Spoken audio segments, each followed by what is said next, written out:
ይህች ህፃን 5 ዓመቷ ነው። እናትና አባቷ በጣም ይወዷታል ስንል ለማንም ሰው ጥለዋት አይሄዱ። ለአንድ ሰው ብቻ ነው ጥለዋት የሚሄዱት። ለአባቷ እናት ወይንም ለሴት አያቷ ጥለዋት ይሄዳሉ። እናትና አባቷ የሚወዷት ልጃቸውን ለሴት አያት ጥለው የሚሄዱበት ምክንያት ሴት አያትየውን ስለሚያምኗቸው ነው። ሌላ ሰው አያምኑም። ልጆቻቸውን ለማንም መስጠት አይፈልጉም። ሰው አያምኑም የሚባሉ አይነት ወላጆች ናቸው በልጆቻቸው ጉዳይ ላይ። ስለዚህ ለአያት ፍቅር ኖሯቸው እምነት ኖሯቸው አያት ልጆቻቸውን ተንከባክበው ይዘው ይጠብቁልናል ብለው ስላሰቡ ከተወለዱ ጀምሮ ልጆቹ አያትየው እዚህ ቤተሰብ ውስጥ አሉ። እኚህ እናትና አባት ግን አያትየውን ማመናቸው በጣም ትልቅ ጥፋት ነበር። ያን ቀን ጠዋት ሲነሱ እንደማንኛውም ቀን ነበር። ለእናትና ለአባትየው የሥራ ቀን ነው፣ ለልጆቹ ደግሞ የትምህርት ቀን ነው።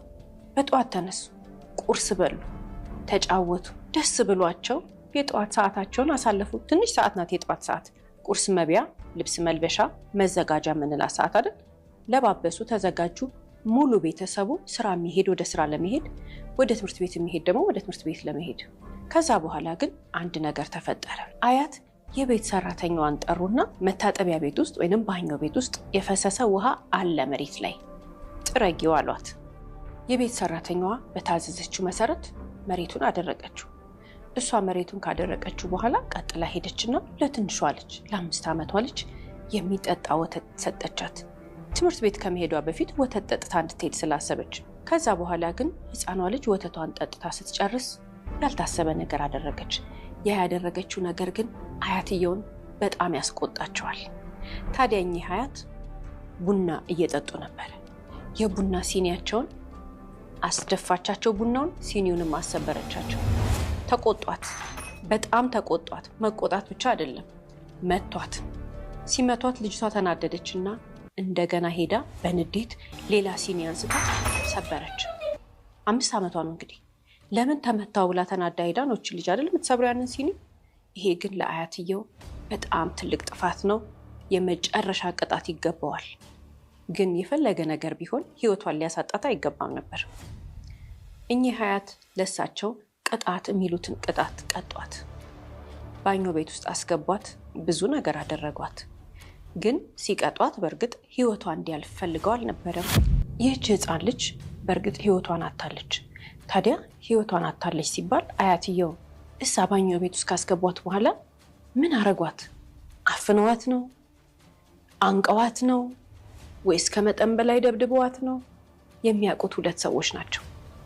እራሳቸው አያትየዋና ወይም ደግሞ ትንሿ ህይወቷን ያጣችው የሚረዳት ሰው አጣ በዛሽ በትንሽዬ ነፍሷ ራሷን ለማዳን ብዙ የተፍጨረጨረችውና ህይወቷን ያጣችው ትንሿ ልጅ ታውቃለች። እሷ ወደ መቃብር ትሄዳለች። አያትየው ደግሞ ምንም ነገር አይናገሩ። ልክ እሷ እንደሞተች አልጮሁም፣ አላለቀሱ፣ ምንም አላደረጉም። ይዘዋት ወጡ፣ ከዛ ክፍል ወጡ።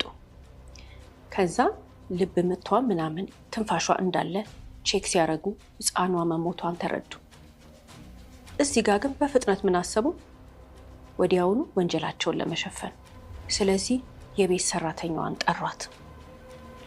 ገደልሻት ልጅቷን አሏት። ምን አድርጌ ያለቻቸው? ያንን ባኞ ቤቱን ወላጆቻቸው የልጆቹ ነግረውሻል፣ እኔም ነግሬሻለሁ። ወልውለሽ ሳታደርቂው ቀርተሽ አንቺ ልጅቷ ባኞ ቤት ውስጥ ወድቃ ሞተች አሉ። ይህች የቤት ሰራተኛ ምስኪን ናት። ምንም የምታውቀው ነገር የለም ስለ እንደዚህ አይነት ተንኮል። ወይኔ ድሌ ብላ አለቀሰች።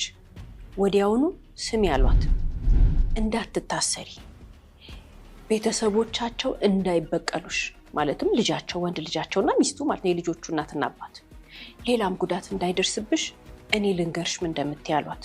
እሺ አለቻቸው። እየወለወልኩ እያለ መታ ራሷ ናት የወደቀችውና የሞተችው በያሏት። እሺ አለች። ፈራቻ። ከዚህ በኋላ እዚህ ጋር ትልቅ ሚስጥር ተማመኑና አያትየው የነገሯትን ነገር ደብቃ ጸጥ ልትል ወሰነች። ይህች ሚስጥር ይደረስባታል።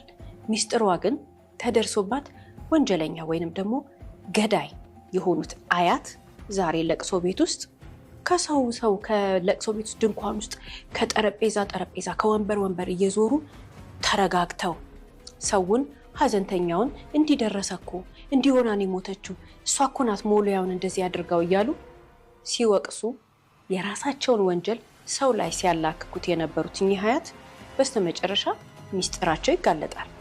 ግን ይሄ ቤተሰብ ዳግመኛ እንደ ቤተሰብ ሆኖ እንዳይቀጥል ያደረገ ትልቁ ሚስጥር አብሮ ተያይዞ ይፈታል።